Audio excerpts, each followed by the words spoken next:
let's begin. I'm going to be creating some industrial designs, some vases or sculptural works in the style of Ettore Sottsass glassworks. We'll first need to go to Illustrator and open a new file. We're going to need, let's just give it a name first.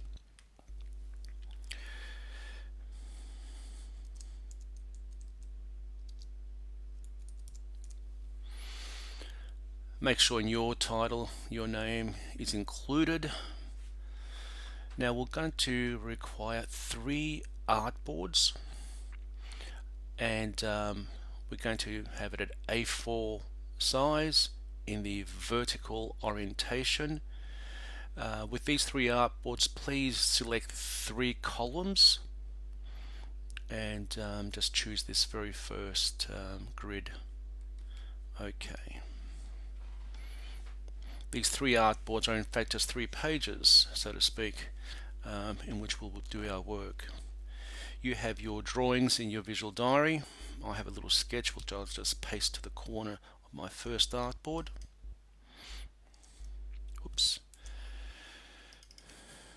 Command 0 will get me straight into my first artboard, the maximum size. Okay. I'm going to just put that to the corner.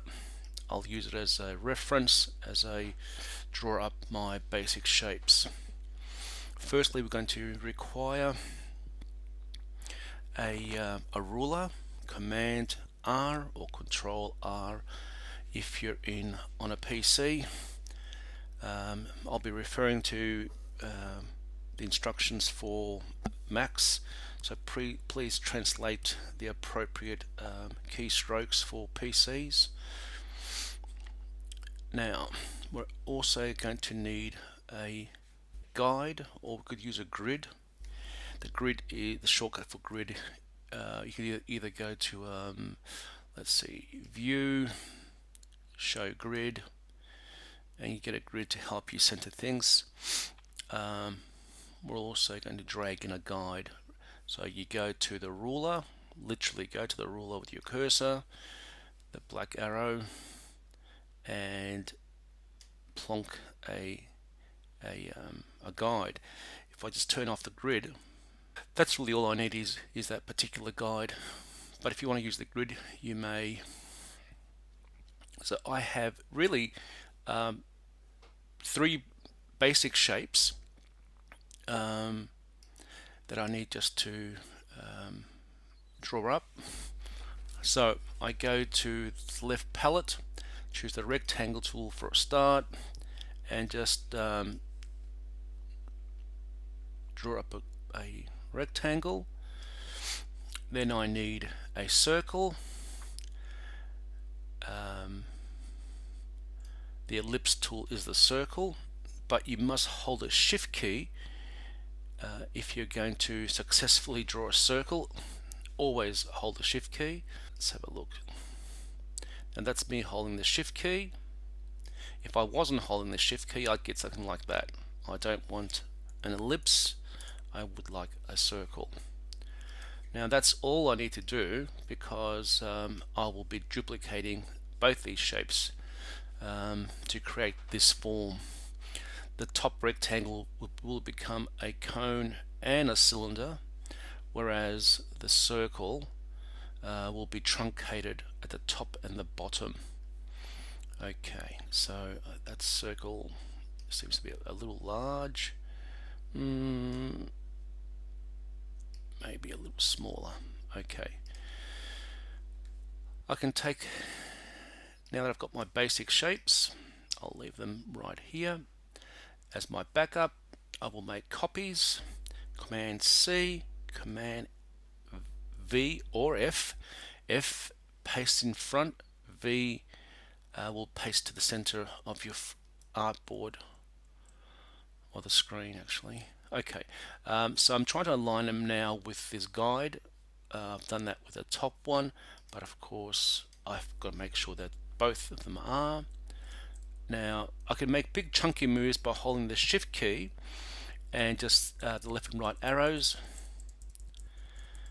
Now if I want to make smaller moves, I just let go of the shift key and make little incremental moves. But big moves, hold down the shift key.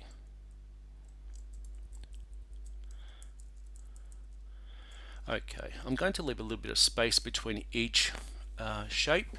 It's very important that I do this at this moment, because if I don't leave some space, it's going to be later to use the scissor tool.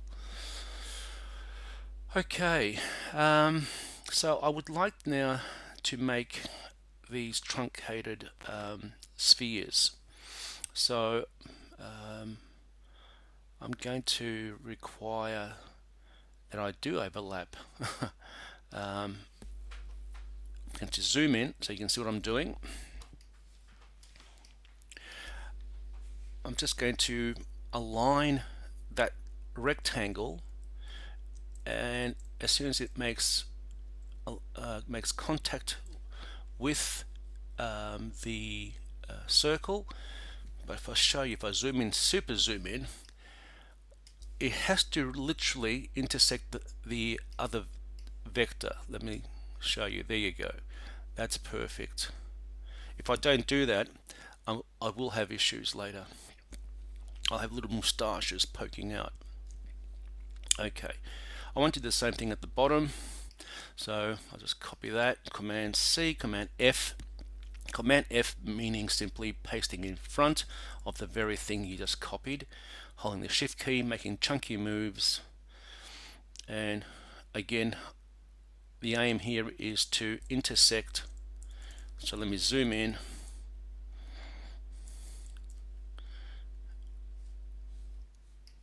If you hold the spacebar while you're on the V tool, which is the black arrow, the selection tool, what that enables you to do is to convert to this hand. So spacebar gives you the hand, which allows you to move things around.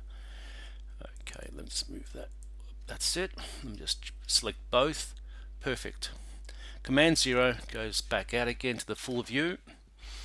Now, it's important that these two rectangles, I'm basically using them to chop off the top and bottom of this sphere or circle. So to do that, I need to place them on top. So I go to Object, Arrange, Bring to Front. That makes the circle behind these. Notice also I've only been working in lines. I've not been using the fill. I've only been using the stroke. So please, if your fill has a color, make sure you get rid of it by going to none. Alrighty, let's select all three of these shapes and go to Window, Pathfinder, and the Pathfinder tool gives you a range of things you can do to two or more shapes, and we're going to not unite, we're going to exclude the front from the back. So it's the second one in the selection, and voila, we have our truncated circle, of which I will require two. Command C, Command F, and chunky moves, holding down the shift key. Okay, I might just move this one a little further up, and I've got now my two truncated circles. Command C, Command V. I'm going to work with a new rectangle and move it right on top of the guide. Let's zoom in. Yep. What I'd like to do is to make an upside down cone. So I go now to my direct selection tool, the white arrow, select the corner of my rectangle, again holding the shift key, chunky moves. That was 2, and one more. 1, 2, that was 3. 3. Or was it 4? That looks better. Yeah. So I simply made the same number of moves to the left and to the right. So now I have this top form. Might need a bit more of an adjustment. One more and one more. Okay, good. Then we have this smaller cylinder. Again, I'll just use the same rectangle. Command V. It's remembered from last time, and I can now just go to either the side or the bottom. I will change its size, and I'd like it to be a little narrower. Notice as I make this narrower, the center is moving, so I can just pay attention to that little X. Once it hits the guide, I know I've got it right on the guide. As I said before, we need space between all of the objects, so I'll select the first two, move them upward, the bottom one, move it downward, and let's go back out again. There's our so far our 4 shapes. Let's move all of these a little further up, create some space for ourselves, and we now can make the last 2. I will actually use this for the bottom cone. Command C, V. Actually, let me try that again. Command C, F. That means it's pasted exactly from where I copied from. I'm using just chunky moves to just go down to the bottom. Then I'd like to rotate this. And the easiest way to rotate, I mean, you could do rotations by object, transform, rotate, or you can hold your cursor right on the corner, hold the shift key. The shift key gives you these constraint rotations to 45, 90, and all the way around to 180. Okay, so this last cone is a little broader at the base, so I need to just modify it. Click on the corner using the direct selection tool, the white arrow, and holding the shift key. 1, 2, 3, 4, 5, 6. Then count out again on the other side. 1, 2, 3, 4, 5, 6. Good. I need one more shape at the very bottom for my cylindrical base. Drag until that little X hits the center. Voila.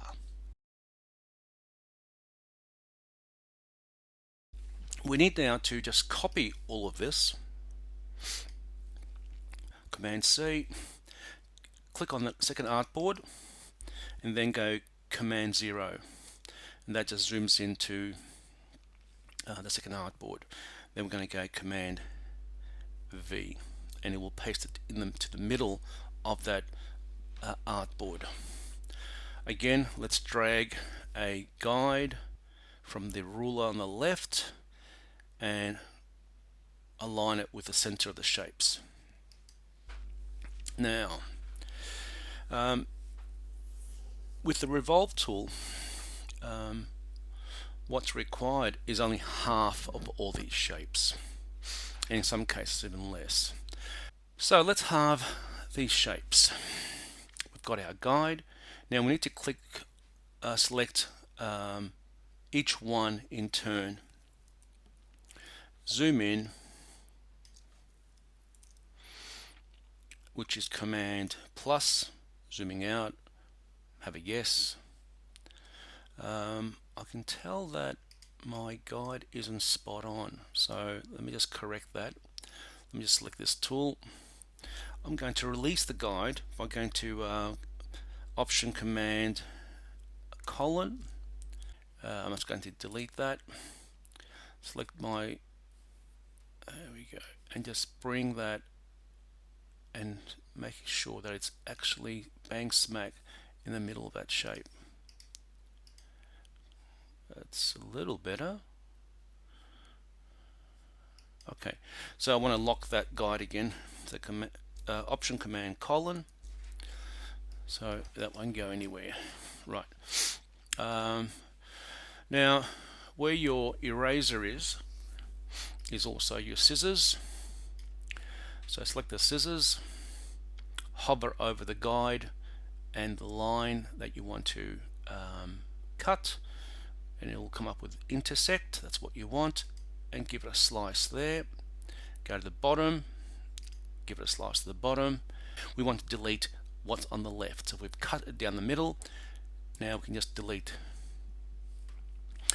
If you want to move between the scissors tool and the selection tool, all you've got to do is hold the command key, and you'll shift between these two tools. So there we go, hovering there and there, and on this time it's selected the right hand side, but we want the left to delete. Okay, again, hold down the command key, select,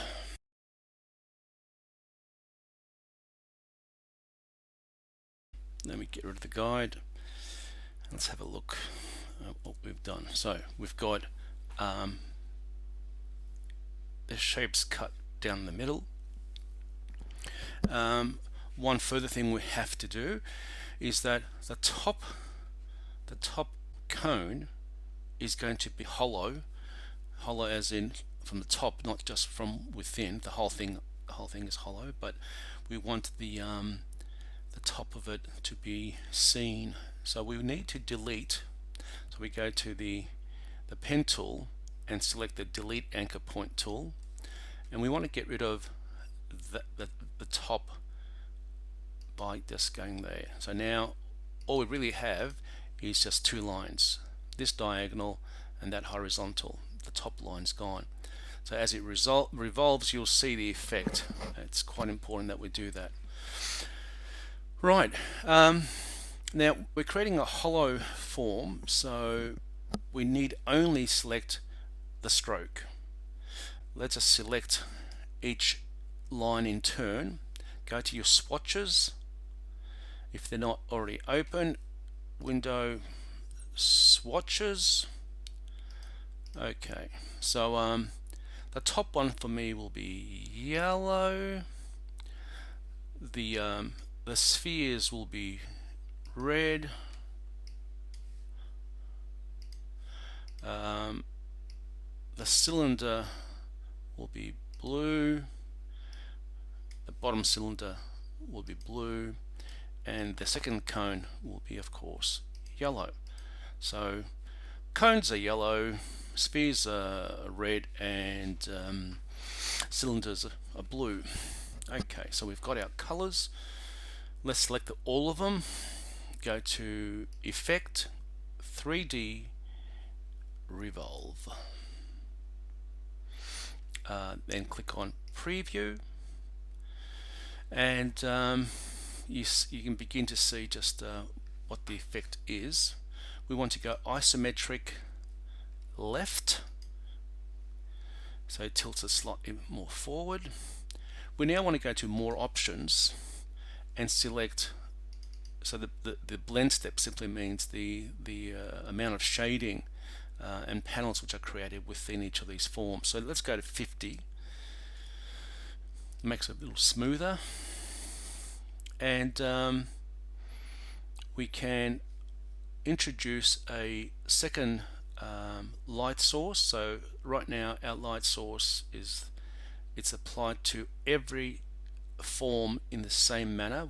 We'll change this later for each one of them, but we'll introduce a new light and maybe put it there.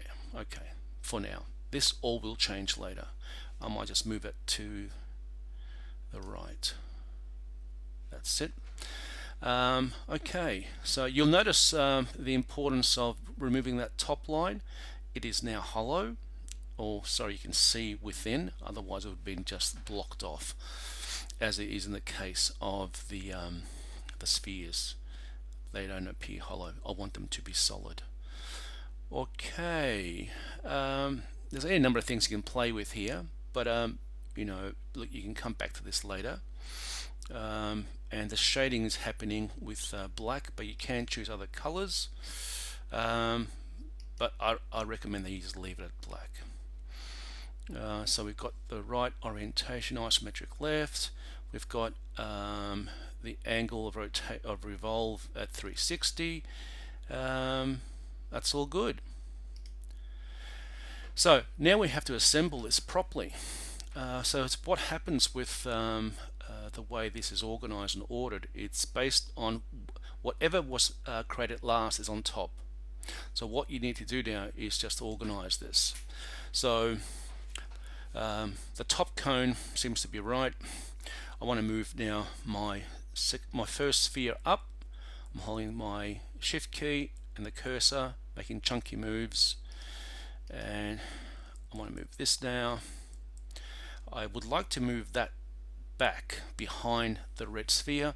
I can go to Object, Arrange. Notice there are some shortcuts. So it's Command square brackets, close for forward, Command open square brackets for setting backwards. So I think I would like to use this one. So Command square bracket, there we go. Now it's behind. I'll just move this up and out of sight and move the next one. Okay, so there's our initial design. Now we can make little adjustments to all of this. So why don't we do that? So to change any of these now, we don't go back to